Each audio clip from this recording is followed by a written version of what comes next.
Hello guys, welcome to Pronouncist, your pronunciation guide. Today we will learn how to pronounce the word shown on the screen, aisle. Both US and UK have the same pronunciation of this word. Say ill smoothly. Keep the ill soft and quick. Aisle.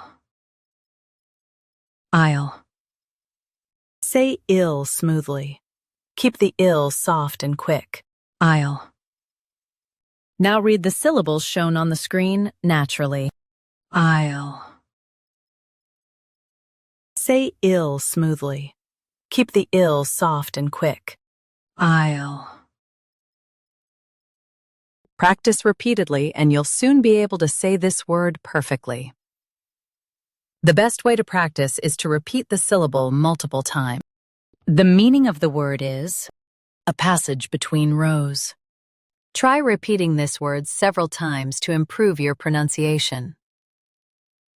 We post daily videos on useful and commonly mispronounced words to help you speak clearly and confidently.